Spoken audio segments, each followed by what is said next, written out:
Now, your brain is organized to reflect everything you know in your life. Your brain is a reflection of your external environment. It's an artifact of all the things you've learned and experienced to date. Feelings and emotions are the end product of past experiences. And if you're feeling the same way every single day, it means two things. Number one, nothing new is happening in your life. And if those emotions are driving certain thoughts, and those thoughts then are creating the same emotions, then your thinking equal to your emotional state means you're thinking in the past. And if you believe that your thoughts have something to do with your destiny, as long as you're thinking equal to your familiar emotions, you keep reaffirming the same past experiences in your life over and over again. Our research shows without a doubt in the last 3 years that when students of our work combine a clear intention, now intention is a vision, a potential that already exists in the quantum field that you get to select. And when you ask yourself a question like, what would it be like to be healthy? What would it be like to be wealthy? What would it be like to be free or to be in love?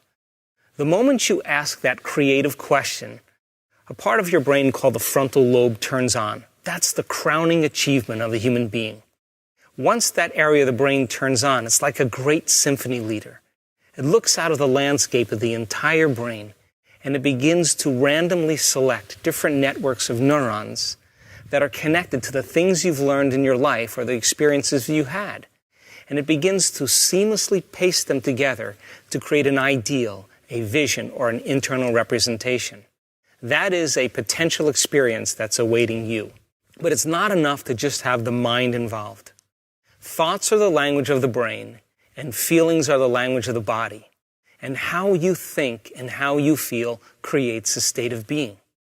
Once you can begin to emotionally embrace that future reality before it's made manifest, when you combine that clear intention with an elevated emotion, the freedom, the joy, the inspiration, the genuine love that you feel or gratitude from that experience, the moment you do that, your body, as the unconscious mind, begins to believe it's living in that future reality in the present moment. Now you're moving into a new state of being, into a new personality. And a new personality creates a new personal reality. The research that we've done shows that when we teach people how to regulate their internal states, to begin to create more coherence in their brain, and to generate elevated emotions like joy and gratitude and inspiration, that not only does the brain become coherent, but so does the heart. And when the brain is coherent, the heart is coherent. When the heart is coherent, the brain is coherent. And so why don't we live by these states on a daily basis? Primarily because the majority of the time that we live in our waking state of consciousness, 70% of the time, you and I are living by the hormones of stress. And living in stress is living in survival. And when you're living in survival, the very chemicals of survival cause you to function as materialist, defining your reality with your senses. You pay attention to objects and things and people. You begin to believe that your outer world is more real than your inner world. And the side effect of this, over time, begins to cause us to feel separate from possibility. Why? Because when you're threatened by some predator or some danger in your life, it's not a time to go in.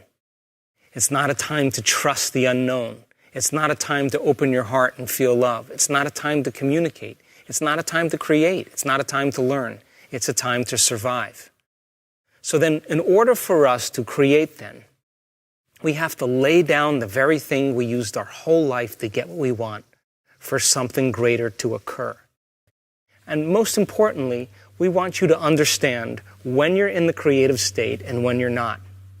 And if you were to take a little time every day and apply some of the principles in changing beliefs and perceptions about yourself and your life, and what is a belief other than a thought you keep thinking over and over again?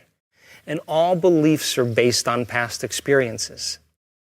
And in order for you to change a belief or perception about yourself and your life, you have to make a decision with such firm intention that the amplitude of that decision carries a level of energy that's greater than the hardwired programs in your brain and the emotional conditioning in your body, and your body literally has to respond to a new mind. And when the choice becomes an experience that you never forget, that's the moment the past biologically no longer exists in you. And people around the world are changing beliefs and perceptions that are based on past experiences from 30 and 40 and 50 years ago. And the side effect is that they're creating new lives. All potentials in the quantum field exist in the present moment. So that when you sit down to create something in your future, it's important for you to understand that only when you're in the present moment do you have access to possibility. Once you understand what it's like to be in the present moment, change your energy. And when you change your energy to match a potential that already exists in the quantum field electromagnetically, when your energy matches that experience energetically, that's when reality is drawn to you. That's when the new experience begins to find you.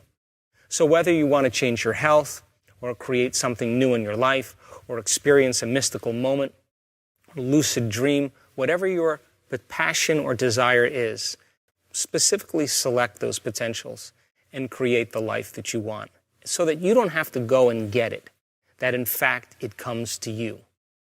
So think about this. Most people wake up in the morning, and the first thing they do is they get in touch with the feeling that defines them. The moment they get in touch with that feeling, whether it's suffering or guilt or shame or judgment or unworthiness, they begin to start their day from that emotional state. In other words, they're already living in the past. And once they turn on the certain chemicals that drive certain brain circuits, they expect their life to change. But they're thinking the same thoughts, performing the same actions, and living by the same emotions, but secretly expecting their life to change. What if, then, in a small example, you became conscious of those emotions that keep you anchored to the past, and you begin to change your emotional state, means you would begin to change your energy. Now, from a quantum perspective, the thoughts that you think are like the electrical charge in the quantum field. The feelings that you emote are like the magnetic charge in the quantum field. And how you think and how you feel broadcasts an electromagnetic signature that influences every single atom in your life. The thought sends the signal out, and the feeling draws the event back. So you are broadcasting information on a daily basis into the field. When you change your energy, you literally change your life. And if you're able to maintain that change in energy, you will begin to draw new experiences to you. And that's when you become the scientist in measuring fruits of your efforts. And as I said, common people all over the world, in all different cultures, are doing the uncommon. They're healing themselves from diseases, chronic diseases, serious, potentially fatal diseases. They're creating wonderful new jobs and opportunities. They're winning the lottery. They're having mystical experiences that begin to uncover the mystery of who we really are.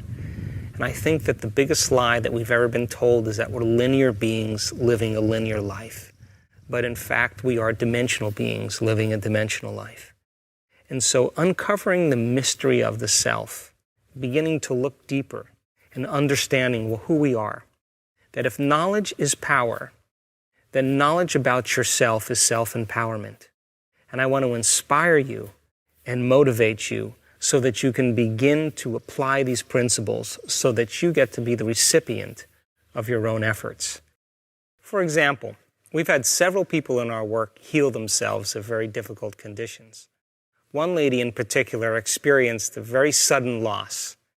The event in itself produced very strong emotions. Those emotions then lingered for periods of time, and it began to define her as a personality. Now, it's a scientific fact that the hormones of stress push the genetic buttons and create disease.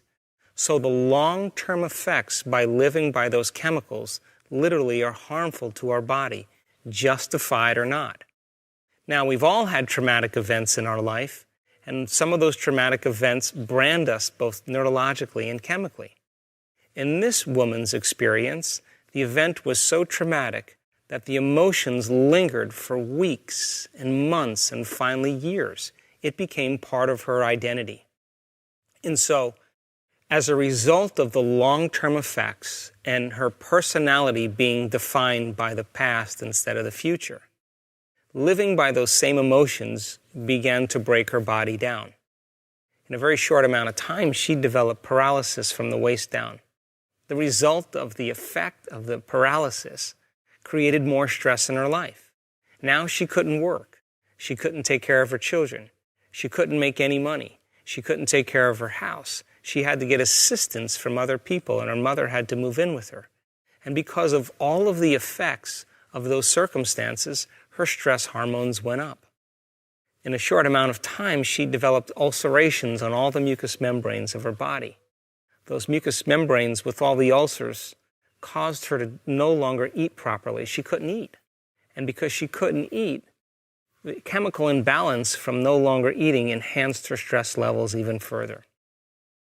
Within 3 to 4 months, she developed esophageal cancer. Now, this woman was smart enough to realize that probably the effect of those chemicals were the reason why she developed her condition. In other words, she said to herself, if I created this condition because I was living by this event, in other words, emotionally I was attached to my past, is it possible then to uncreate it and create something else?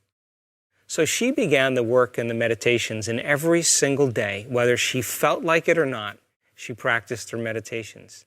And for sure, she had certain days where she didn't feel like doing her meditations because she didn't feel well, but she did them anyway. She also made the decision that she wasn't going to get up from her meditations until she was in love with life. Now, to the materialist, the person who's defining reality with their senses, to the materialist, there's no reason for her to be in love with life. Why? She had a traumatic event. She had no job. She had no money. She was paralyzed. She had a diagnosis of cancer. She couldn't eat. She was in internal pain. She was in external pain. But she said, I'm going to teach my body emotionally what my future could feel like before it's made manifest. And every single day, day by day, she overcame a small part of herself. And within a very short period of time, about a year, she was able to reverse those conditions. To this day, this woman has no cancer. She has no ulcerations in any of her mucous membranes. She has no paralysis or pain inside of her body or outside of her body. And she has a new life. So new personality creates a new personal reality. The disease exists in the old personality. She's literally become someone else. Now, if you talk to this woman about that experience, she'll tell you that experience was her greatest teacher. Most of us, though, when we can't overcome an experience, when someone says to us, why are we this way? We typically say, we are this way because of some event that's happened to us in the past, which means I haven't been able to change since that event. That event altered me emotionally. But once we understand that we can be defined by a vision of the future, instead of the neurocircuitry and chemicals and emotions of the past, this is when we change our personality and we create a new personal reality.